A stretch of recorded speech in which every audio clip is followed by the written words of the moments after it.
Very briefly, I want to take you back and then bring you forward so we can get started.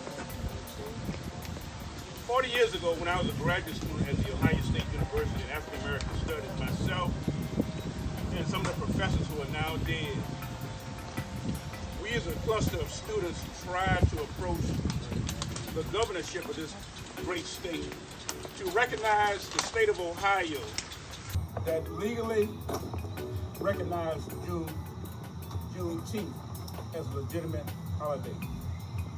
They were not accepting of that suggestion. We moved 40 years into the future. Danny Woods and I were headed to D.C. last Thursday for the Juneteenth ride. En route there, President Biden writes into federal law, Juneteenth, a national holiday. Amazing what 40 years would do over time. Now, to put things into its proper perspective,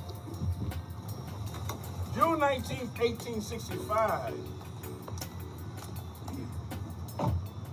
in Galveston, Texas, a Union Major General stepped out onto a balcony and declared that the 250,000 enslaved African Americans were free. 250,000. That was 1865. In 1863, 2.5 years early, the Emancipation Proclamation had already been signed, freeing slaves. So, Carl, here the question becomes, what the hell happened? What happened, and you can take this back to your communities, is this. Because the armies in Texas, the Confederate armies in Texas, never lost a battle to the Union armies, they kept 250,000 people enslaved, an additional 2.5. That is reason why we celebrated on June 19th. The next significant question is this. Well, damn, Coach Rob, why don't we celebrate the Emancipation Proclamation in January 1st, 1883? Well, the reason for that is this. As those freed slaves began to migrate in an easterly direction and disperse across this country, they decided to celebrate June 19th as opposed to the date of the signing of the 13th Amendment freeing the slaves. That is the reason for June 19th.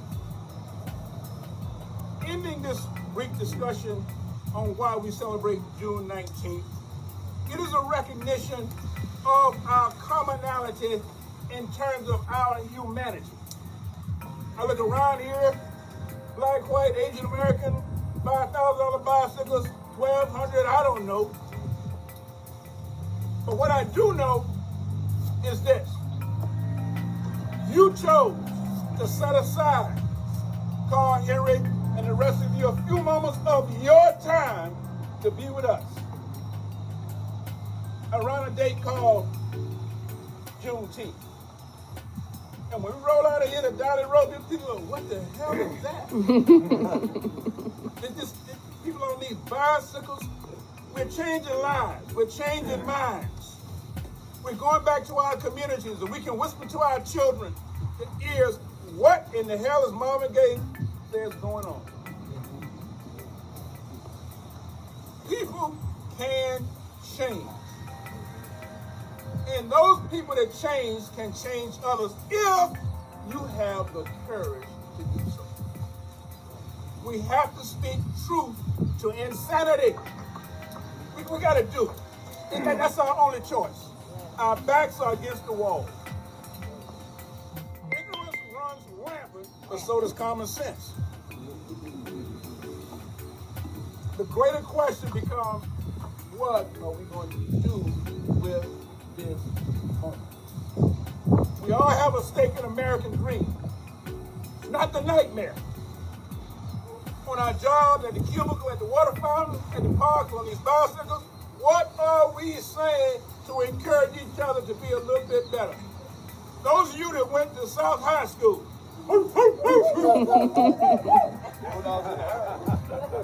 George Gilchrist, who now rests in his grave, had this saying: why in God's name should I accept good from my athletes when better is always possible? Why? And the same thing flows here.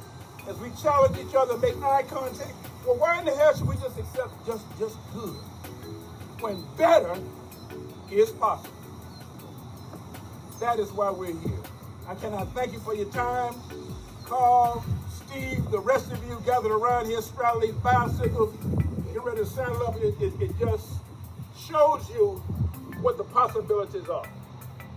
Let's bow our heads. My Father, my friend, I come to you this morning thanking you for your grace and your mercy. I ask that you put your hands on these handlebars as we ride out of here. I ask that you give us the courage to be courageous and stand against the evil that comes into our pathway. I ask that you give us the strength to speak to our children so that they might become the disciplinary enforcers of the will to do the right thing. Give us a chance.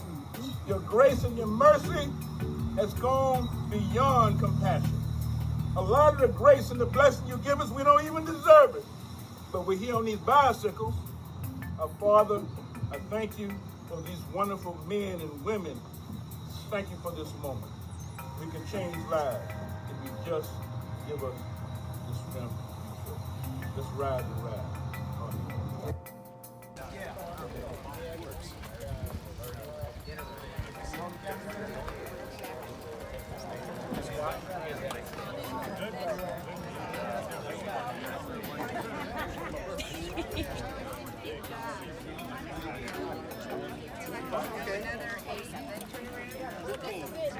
I know, that's what I'm saying.